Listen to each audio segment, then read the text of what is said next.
Um, yeah, would you mind just kind of sharing how? I mean, obviously, most people are going to know you for your acting. How'd you get into music? Has it always been a part of your life? And then what led you specifically to want to record a gospel album? Yeah, music has always been a part of my life. In fact, it was, when I was about 18 or 19, it was a decision: do I do acting or do I do music? And um,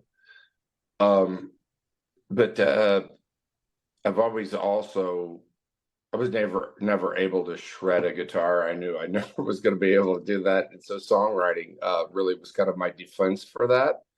And songwriting has always been a part of me, and I've all kind of always had a band and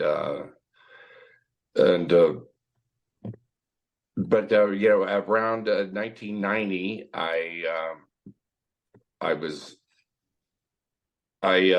went to rehab for cocaine, which I was addicted to for probably throughout the 80s. And to getting out of that, I was lucky I got it the first time after those 28 days. And I wrote a song called On My Way to Heaven back then, which was a song to basically to my mother, to let her know that I was okay. And it's and from that, 30 years later, Tanya Tucker heard the song and she brought on Chris Christopherson to do it, and we did a version which is going to be released. It's not part of this record, but it's going to be released on its own. And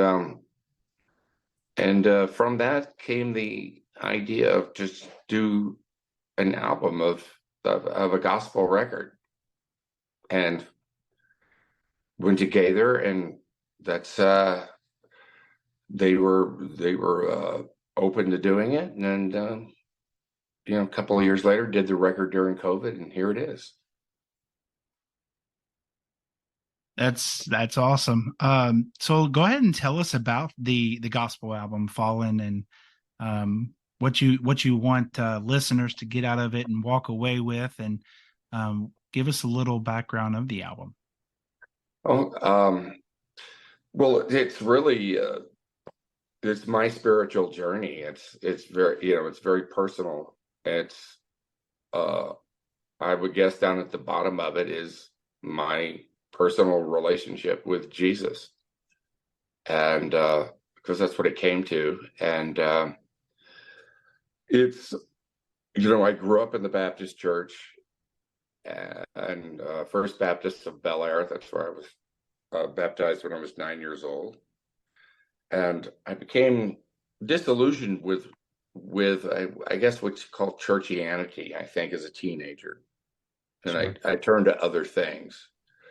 I read a book called Siddhartha, um, which was about the story of Buddha, and this set me to being a seeker. I think I was a seeker, and I read so I turned to a lot of things. I read the Dhammapada, I read the Bhagavad Gita, I read the Quran, I read Mhm. everything there was, and also at that time, at 19 years old, I read the Bible cover to cover, and the Bible really kind of frightened me, and in a lot of ways, and also kind of seemed hypocritical to my ears, I think, at that time in mind of a 19-year-old, and frightened me in a way, because this I think teenagers are really they're quick to point out what they think is hypocrisy or whatever. But Well, and they know from that, everything. yeah. So I also went looking for answers in many different ways through Mm. through my career, through relationships in life, through whatever the passing fad was. Certainly, I think I looked for that, something to fill up that hole, like with drugs, with cocaine specifically, and that didn't work. And I had one of those I was lucky I had one of those white light experiences where I saw myself, if I continued down this road, I was going to be in jail or dead or losing everything I had. And so that's when I went to rehab and got myself uh, sober. And, you grit your teeth a lot recovering from that. And they talk about in AA, having a higher power. And so that's when I went back and reread the Bible at the age of 36, many, and it had a completely different experience with it then.